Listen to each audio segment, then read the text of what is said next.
video is intended only to provide general and preliminary information to traders and shall not be constructed as the basis for any investment decision or strategy. Our content is intended to be used and must be used for informational purposes only.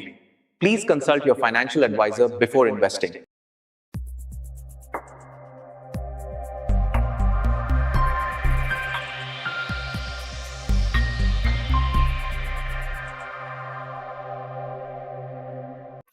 Hello everyone, എല്ലാവർക്കും king of ഫ്ലോർസിന്റെ പുതിയൊരു വീഡിയോയിലോട്ട് ഒരിക്കൽ കൂടി സ്വാഗതം. നമ്മൾ ഇന്ന് പുതിയൊരു learning series start ചെയ്യണേ, അല്ലെങ്കിൽ ഒരു എഡ്യൂക്കേഷൻ സീരീസ് സ്റ്റാർട്ട് ചെയ്യണേണ് ഇൻഡെക്സ് ഓപ്ഷൻ ബൈങ്ങിനെ പറ്റി. ഇൻഡെക്സ് ഓപ്ഷൻ ബൈങ് എന്ന് പറയുമ്പോൾ പല ആൾക്കാരുടെ നെറ്റ് ചുളിയും. ശരിയാണ്, ജഗതി ഒരു സിനിമ പറയുന്ന പോലെ അനിയാ നിൽ എന്ന് പറയുന്ന പോലെ അനിയാ നിൽ.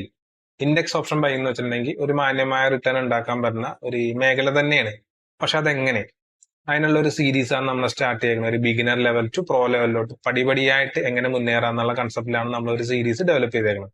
അതിന്റെ ഭാഗമായിട്ട് ആദ്യത്തെ പാഠം അല്ലെങ്കിൽ ഫസ്റ്റ് ലെസൺ എന്ന് വെച്ചിട്ടുണ്ടെങ്കിൽ മണി മാനേജ്മെന്റ് ആണ്. കാരണം മണി മാനേജ്മെന്റ് എന്ന് വെച്ചിട്ടുണ്ടെങ്കിൽ വളരെ ഇമ്പോർട്ടന്റ് ആയിട്ടുള്ള ഒരു ഫാക്ടറാണ് ഒരു ഇൻഡെക്സ് ഓപ്ഷൻ ബയറെ സംബന്ധിച്ച്. കാരണം നമ്മുടെ കയ്യിൽ മണി ഇല്ലെങ്കിൽ നമുക്ക് ഒരിക്കലും ഇൻഡെക്സ് ഓപ്ഷൻ ബൈങ്ങിനെ പറ്റി ആലോചിക്കാനേ പറ്റില്ല. അപ്പൊ അതിനുള്ള കാര്യങ്ങളൊക്കെ നമ്മൾ സംസാരിക്കുന്നത്. പിന്നെ അതുപോലെ തന്നെ നമ്മളിപ്പോ ഇന്ത്യയിൽ പറയണ്ട, കേരളത്തിൽ നോക്കുകയാണെങ്കിൽ 99% ഇൻഫ്ലുവൻസേഴ്സും ഇപ്പൊ അരി ഇല്ലാതെ എങ്ങനെ ബിരിയാണി ഉണ്ടാക്കാം എന്ന് വിശന്നിരിക്കുന്ന ഒരാളുടെ ഫ്രണ്ടിൽ പോയി സംസാരിക്കുന്ന ഒരു ഇതായിട്ടാണ് എനിക്ക് തോന്നുന്നത്. നമ്മുടെ ഒരു അഭിപ്രായം പറയുന്നതെന്ന് മാത്രമേ ഉള്ളൂ. അതുപോലെ തന്നെ ഈ ഒരു മേഖലയിലോട്ട് നിങ്ങൾ ഈ ഒരു മേഖലയല്ല, ഏതൊരു ബിസിനസ്സിലോട്ടാണ് നിങ്ങൾ വന്നതാണെങ്കിലും ഒരു ഇനീഷ്യൽ ഇൻവെസ്റ്റ്മെന്റ് ആവശ്യമാണ്.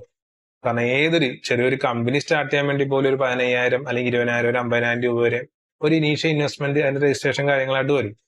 അപ്പൊ നിങ്ങളുടെ കയ്യിൽ ഒരു മിനിമം ആയിട്ടുള്ള ഒരു ഇനീഷ്യൽ ഇൻവെസ്റ്റ്മെന്റ് പോലും എടുക്കാനില്ലെങ്കിൽ നിങ്ങൾ ഈ ഒരു മേഖലയിലോട്ട് വരാതിരിക്കുക. അതാണ് എന്റെ ഒരു അഭിപ്രായം. എന്റെ ഒരു അഭിപ്രായത്തിൽ നിങ്ങളുടെ കയ്യിൽ ഒരു 25,000 മുതൽ 50,000 രൂപ വരെ ഉണ്ടെങ്കിൽ നിങ്ങൾക്ക് നിഫ്റ്റി ഇൻഡെക്സ് ഓപ്ഷൻ ബൈങ്ങിൽ ഒരു ലോട്ടിൽ ട്രേഡ് ചെയ്യാൻ പറ്റും. അങ്ങനെ ചെയ്യുന്ന ഗുണമെന്ന് വെച്ചിട്ടുണ്ടെങ്കിൽ നമ്മുടെ തുടക്കം മുതൽ തന്നെ നമ്മുടെ ആ ഒരു സൈക്കോളജി ബിൽഡ് ചെയ്യാൻ സാധിക്കും. അതാണ് എന്റെ ഒരു ബിഗിനർ ലെവലിലുള്ള ആൾക്കാരോട് പറയാനുള്ള ആദ്യത്തെ ഒരു പാഠം. അതല്ലാതെ നിങ്ങൾ 1000 രൂപ ഉണ്ടെങ്കിൽ അതല്ലെങ്കിൽ 5000 രൂപ കൊണ്ട് ഇൻഡെക്സ് ഓപ്ഷൻ ബൈ ചെയ്ത് കോടികൾ ഉണ്ടാക്കാമെന്നൊക്കെ വിശ്വസിക്കാതിരിക്കുക. അങ്ങനെ നിങ്ങൾ വിശ്വസിക്കുന്നുണ്ടെങ്കിൽ നിങ്ങൾ എടുക്കുന്ന റിസ്ക് എന്ന് വെച്ചിട്ടുണ്ടെങ്കിൽ വളരെ വലിയ റിസ്ക് ആണ്. അങ്ങനെ ഒരു റിസ്കിൽ നിങ്ങളുടെ ആ ഒരു കൊണ്ടുവന്ന 100% ക്യാപിറ്റലും വാഷ് ഔട്ട് ആവാനുള്ള സാധ്യത നല്ല രീതിയിലുണ്ട്. അതുകൊണ്ട് വളരെയധികം ശ്രദ്ധിക്കുക. വളരെ റിസ്കി ആയിട്ടുള്ള ഒരു മേഖലയുമാണിത്. ആദ്യത്തെ കാര്യം നമ്മൾ പറഞ്ഞ് 25,000 അതല്ലെങ്കിൽ ഒരു 50,000 രൂപ ഉണ്ടെങ്കിലും മാത്രം ഒരു ലോട്ട് നിഫ്റ്റി ഇൻഡെക്സ് ഓപ്ഷൻ ബൈ ചെയ്യുക. രണ്ടാമത്തെ കാര്യത്തിലോട്ട് വരാം.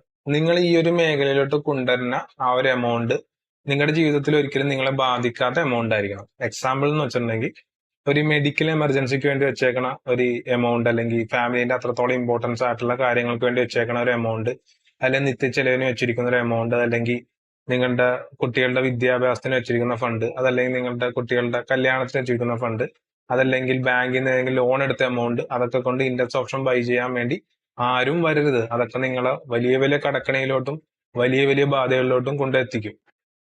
മൂന്നാമത്തെ കാര്യം എന്ന് വെച്ചിട്ടുണ്ടെങ്കിൽ എപ്പോഴും സിസ്റ്റത്തിൽ സ്റ്റോപ്പ് ലോസ് വെച്ച് മാത്രം ഇൻഡെക്സ് ഓപ്ഷൻ ബൈ ചെയ്യുക. അതല്ലെങ്കിൽ നിങ്ങൾക്ക് നല്ല രീതിയിൽ നഷ്ടം വരാനുള്ള സാധ്യതയുണ്ട്. ഞാൻ ഒരു എക്സാമ്പിളും കൂടി പറഞ്ഞുതരാം. അതുപോലെ തന്നെ നമുക്ക് ഒരു ദിവസം എടുക്കാൻ പറ്റുന്ന മാക്സിമം സ്റ്റോപ്പ് ലോസ് എത്രയാണോ അതിൽ ആ ഒരു ട്രേഡ് നിർത്തുക എന്നുള്ളതാണ് ഏറ്റവും ആദ്യം ചെയ്യേണ്ട ഒരു ഇൻഡെക്സ് ഓപ്ഷൻ ബൈ ചെയ്യേണ്ട ഒരു ബിഗിനർ ചെയ്യേണ്ട ആദ്യത്തെ കാര്യം. എക്സാമ്പിളിലോട്ട് വന്നെയാണെങ്കിൽ ഇപ്പൊ നിങ്ങളുടെ കയ്യിൽ ഒരു 1,00,000 രൂപയുണ്ട്, വേറൊരു വ്യക്തിന്റെ കയ്യിൽ ഒരു 50 ലക്ഷം അല്ലെങ്കിൽ 1 കോടി രൂപയുണ്ട്. ആ ഒരു വ്യക്തി ഒരു ദിവസം എടുക്കുന്ന റിസ്ക് എന്ന് വെച്ചാൽ ചിലപ്പോൾ 1,00,000 ആയിരിക്കാം. പക്ഷെ നിങ്ങൾ അതും കണ്ട് നിങ്ങളുടെ കയ്യിലുള്ള ആ ഒരു മൊത്തം എമൗണ്ടിന് റിസ്ക് എടുക്കാൻ പോയിട്ടുണ്ടെങ്കിൽ ഇൻ കേസ് നിങ്ങൾക്ക് ഒരു തിരിച്ചടി കിട്ടിയാൽ നിങ്ങളുടെ ക്യാപിറ്റൽ 100% വാഷ് ഔട്ട് ആവും. പക്ഷെ ആ ഒരു വ്യക്തിക്ക് ചിലപ്പോൾ 1 lakh ലോസ് വന്നാലും പുള്ളിന്റെ കയ്യിൽ വലിയ ഫണ്ട് ഉണ്ട്, ബാക്കപ്പ് എമൗണ്ട് ഉണ്ട്. അതുകൊണ്ട് തന്നെ നാളെ പുള്ളിക്ക് ട്രേഡ് ചെയ്യാൻ പറ്റും. പക്ഷെ നിങ്ങളെ സംബന്ധിച്ച് ആ ഒരു ഫുൾ എമൗണ്ട് തീർന്നിട്ടുണ്ടെങ്കിൽ നാളെ മുതൽ നിങ്ങൾക്ക് ഒന്നും ചെയ്യാൻ പറ്റില്ല മാർക്കറ്റിന്. അതുകൊണ്ട് വളരെയധികം ശ്രദ്ധിക്കുക. നാലാമത്തെ കാര്യം, ഒരു മിനിമം റിസ്ക് റിവാർഡ് എല്ലാ ട്രേഡിലും കീപ്പ് ചെയ്യുക. ഒരു ബിഗിനർ സംബന്ധിച്ചാണ് നമ്മൾ ഈ ഒരു വീഡിയോ ഡെവലപ്പ് ചെയ്തേക്കുന്നത്. അതുകൊണ്ട് തന്നെ മനസ്സിലാക്കിയേക്കാം, ഒരു ബിഗിനറെ സംബന്ധിച്ച് മിനിമം 1:2 ആണ് നമ്മളൊരു ഫസ്റ്റ് സ്റ്റേജിലെ ഒരു ട്രേഡിംഗ് കൺസെപ്റ്റിന്റെ പ്രകാരമുള്ള ഒരു റിസ്ക് റിവാർഡ്. ആദ്യം തന്നെ 1:5 1:10 ഒന്നും ഒരിക്കലും ഒരു ബിഗിനർക്ക് എടുക്കാൻ പറ്റില്ല. 1:2 നിങ്ങൾ ഒരു കൺസിസ്റ്റൻസി ഡെവലപ്പ് ചെയ്തതിനു ശേഷം മാത്രം ഹയർ ടാർഗറ്റിന് വേണ്ടി വെയിറ്റ് ചെയ്യുക. അതല്ലാതെ ഒറ്റയടിക്ക് 1:5 1:10 ഒക്കെ പറഞ്ഞ് ഒരിക്കലും ഒരു ബിഗിനർ ചെയ്യരുത്. മിനിമം ഒരു 1:2 എടുക്കുക, അത് കൺസിസ്റ്റന്റ് ആയിട്ട് എടുക്കുക. അതിൽ പ്രോപ്പർ ആയിട്ട് ഒരു എഡ്ജ് ക്രിയേറ്റ് ചെയ്തിട്ട് മാത്രം ഹയർ ടാർഗറ്റിന് വേണ്ടി വെയിറ്റ് ചെയ്യുക. If you like the video, please like, subscribe and comment. Thanks for watching. king of levels.